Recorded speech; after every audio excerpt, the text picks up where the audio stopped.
گیا ہے، مگر انسان تھے وہ مر گئے، اور سب کو مرنا ہے، سب مرتا ہے، اسے مرنا کوئی عیب کی بات نہیں ہے، سب کو مرنا ہے۔ میں نے کہا کہ موت سب کو آنی ہے، لیکن عقل مند کون ہے؟ کون آدمی ہوش مند ہے؟ اب تم نے سوال کیا گیا تھا، پوچھا گیا تھا، مگر تم بتائیے ایو الناس افضل، سب سے افضل لوگ کون ہیں؟ اب ما تھا احسن اخلاقا، سب سے اچھا افضل انسان وہ ہے جو اچھے اخلاق والا ہو، جس کا اخلاق اچھا ہو، سب سے اچھا انسان ہے۔ پھر پوچھا گیا تھا اور بتائیے ایو الناس اخیس، کون آدمی عقل مند ہے؟ عقل مند کون ہے؟ زیرک کون ہے؟ ہوش مند کون ہے؟ بدھیمان کون ہے؟ کون آدمی ہے عزت کا مالک ہے؟ آپ سے پوچھا گیا تھا، ہم آپ ہوتے جواب دیتے کہ عقل مند وہ ہے وہ زیادہ پڑھا ہوا ہے، ہم آپ کہتے عقل مند وہ ہے جس نے پیسے خود کمائے ہیں، دائیں سے بائیں سے آگے سے پیچھے سے خود پیسے کمائے، حلال کبھی حرام کو کبھی نہیں کیا، ہم یہ کہتے۔ ہم آپ ہوتے کہتے عقل مند وہ ہے جو بنگلے کا مالک ہے، ہم آپ ہوتے تو کہتے عقل مند انسان وہ ہے جس کے پاس کار ہے، بڑی بڑی کار گاڑیاں ہیں، ہم یہ کہتے۔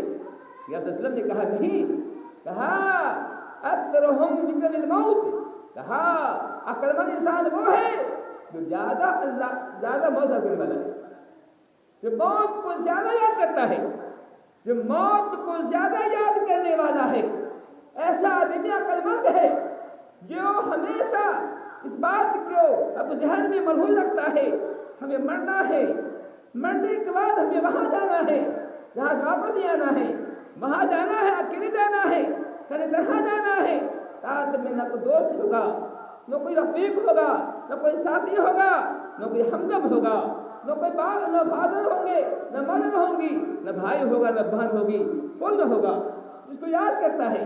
اب تو آپ اس کی کاشدار اللہ، اب اس میں لما بعد رہو، اور اس کے بعد تیاری کرتا ہے کہ موت کے بعد مجھے مرنا ہے، تیاری کرتا ہے کہ وہاں ہم جائیں گے تو وہاں کیا لے کے جائیں گے، کیا ہمارے ساتھ ہماری پونجی جائے گی، کیا ہمارا مال جائے گا، ہماری دولت جائے گی، ہمارے دوست احباب جائیں گے، ہمارے غلام نوکر جائیں گے، ہماری گاڑیاں جائیں گی، کیا جائیں گی، اور اس تیاری کرتا ہے۔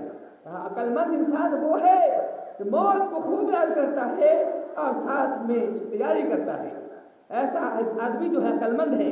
آپ صلی اللہ علیہ وسلم کے پاس تذکرہ کیا گیا، ایک صحابی کا انتقال ہوا، صحابہ کرام صاحب کا آدمی بہت اچھا تھا، بہت نیک انسان تھا، بہت صالح تھا، آپ خاموش رہے۔ جب صحابہ کرام تعریف کر چکے یا فرمایا بتاؤ کیا وہ آدمی موت کو یاد کرنے والا تھا؟ کہا نہیں۔ کہا کیا وہ آدمی دنیا کی چیزوں سے بے رغبت تھا؟ کہا نہیں۔ کہا پھر تم کیسے کہتے ہو کہ وہ آدمی نہیں تھا؟ شاید ہم ٹھیک ہے، ہم اس سے نہ رکھتے ہیں اللہ سے اچھا معاملہ کرے گا، ہم اس سے نہ رکھتے ہیں اللہ سے اچھا معاملہ کرے گا، لیکن تم کیسے کہہ سکتے ہو کہ وہ آدمی وہ بہت اچھا تھا، بہت اللہ کے یہاں بہت پسندیدہ تھا؟ کیسے کہہ سکتے ہو؟ کیا تعریف کر رہے ہو؟ جبکہ اس کا حال یہ ہے کہ موت کو یاد نہیں کر رہا تھا۔ معلوم ہوا کہ جو آدمی بہت نیک ہے، صالح ہے، لیکن موت یاد نہیں کرتا، موت کے اس کے ذہن میں موت سوال نہیں رہتا، موت بھوت پہ سوال نہیں رہتا ہے، ایسا آدمی جو ہے عقل مند نہیں ہے، ایسا آدمی گھاٹے میں ہے، دنیا میں بھی آخرت میں بھی ہے، وہ آدمی کا نام نہیں ہے۔ ایک بات کہی جاتی ہے کہ ایک آدمی کی موت کے وجہ سے دوستی ہو گئی، اسرائیل علیہ السلام سے دوستی ہو گئی، اور کہا کہ اے اسرائیل جب تمہیں